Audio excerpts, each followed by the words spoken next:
I was the initial director and developer for the start of Shalom High School. I was in a program, Teacher Corps for Corrections. And back in that time, boys and girls could be sentenced to a correctional facility for truancy. It was as easy as a parent becoming frustrated and them dropping the child off at the detention door for them to be detained. And it was one child after the next child after the next child. And I thought, this just doesn't make sense that we would lock somebody up for this. And I happened to meet Janice Ayers. I was working as the head of the Independent Learning Center, which had been created back in the 70s to serve unwed mothers, truants, and delinquent kids who were, for all practical purposes, kicked out of the regular public schools.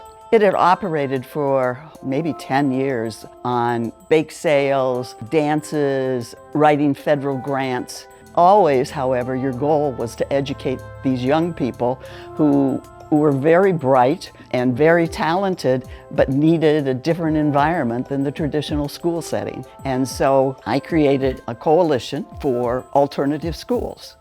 I decided I would go to a board meeting of TransCenter for Youth. And so I did my description of why we needed a program. And at the end of the meeting, they took a vote and decided that indeed we would do this.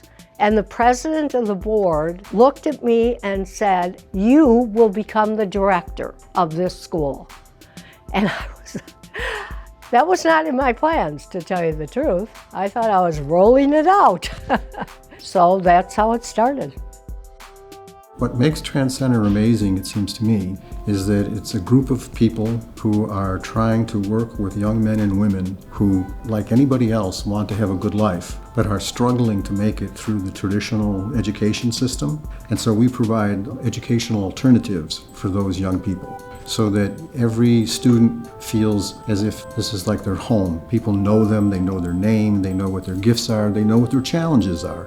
And so we're able to work with them and help them find a way to lives worth living and work worth doing. My name is Dr. Denise Pitchford, and I am one of the co-directors at Shalom High School. Students that come to Shalom High School are considered at risk, but we choose to say at promise, because every student that enters the doors has a promise of doing something positive in their lives. We just have to be the conduit to help them reach their fullest potential.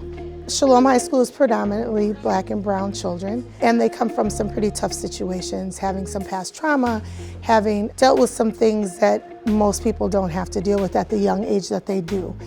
Our goal is to make sure that they are able to go into the city of Milwaukee and be productive citizens and be able to give back to the community using their voice and helping others obtain the resources that they obtain. So it's exciting to be celebrating 50 years of Shalom and just knowing the rich history and where it came from and why it's here, and knowing that that mission is still important today, and to be able to stand on the shoulders of those who came before me and pave the way for those who may come after me is just an exciting part. I'm Dr. Joey Zacher. I'm the Executive Director of TransCenter for Youth. TransCenter for Youth has 4 high schools currently. 2 of them are partnership schools with Milwaukee Public Schools who serve at-risk youth. One is an independent charter school, Escuela Verde. The other is Milwaukee Parental Choice and Special Needs Scholarship Program private school, Puente High School. Super excited that we're celebrating our 50th year of having schools. We've been around a little bit longer, but this is really the celebration of 50 years of Shalom High School. And our organization, as we know it, we only have very small high schools of 100 to 120 students, which, as you know, similar to running a small business, it's hard to make ends meet. But for us, it's worth it because we believe that every staff member knows every student. In the next 50 years, I would love to see more resources to do the things we want to do. Being able to get out into the community a little bit more, having stability of operations taken care of so that we can move forward with apprenticeship programs and internship programs and placements into political internships, college programs where they can take some smaller classes. And so just more opportunities for our students to feel like they're true Milwaukeeans.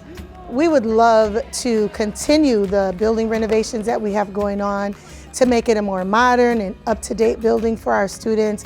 Technology, complete our basement project. A commercial kitchen would be great so that we're able to make nutritious meals. We'd like to have a garden. There's so many different things, and we know that that requires collaboration, partnerships, finances, donations. We'll take it all.